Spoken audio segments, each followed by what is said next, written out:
കൂർക്കം വലി ചെറിയ മൂളൽ തൊട്ട് ഒച്ചത്തിലുള്ള ശബ്ദം വരെ അത് നീണ്ടേക്കാം. കൂടെ ഉണ്ടാവുന്ന ആൾക്കാർക്കാണ് ഏറ്റവും കൂടുതൽ ബുദ്ധിമുട്ട് അല്ലേ.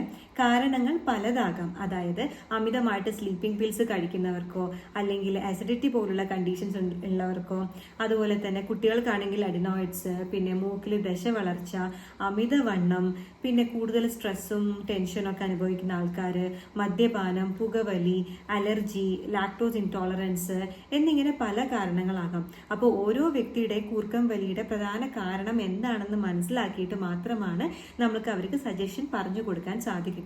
ഞാൻ മെഡിസിനോ ട്രീറ്റ്മെന്റോ ഒന്നും പറയുന്നില്ല. കാരണം ഏറ്റവും കൂടുതൽ നമ്മൾ ഫോക്കസ് ചെയ്യേണ്ടത് നമ്മൾക്ക് ചിട്ടയായിട്ടുള്ള ഒരു ലൈഫ് സ്റ്റൈൽ ആണോ എന്നുള്ളതാണ് നമ്മൾ ആദ്യം തന്നെ നോക്കിക്കാണേണ്ടത്. ഇതിനായിട്ട് നമ്മൾ ഡയറ്റിൽ ഇൻക്ലൂഡ് ചെയ്യേണ്ട കാര്യങ്ങളും നമ്മൾ ഫോക്കസ് ചെയ്യേണ്ട കുറച്ച് പ്രധാനപ്പെട്ട എക്സസൈസും കുറച്ച് മാറ്റങ്ങൾ എന്തൊക്കെയാണെന്നുള്ളത് അടുത്തൊരു വീഡിയോയിൽ വിശദമായിട്ട് പറയുന്നതായിരിക്കും.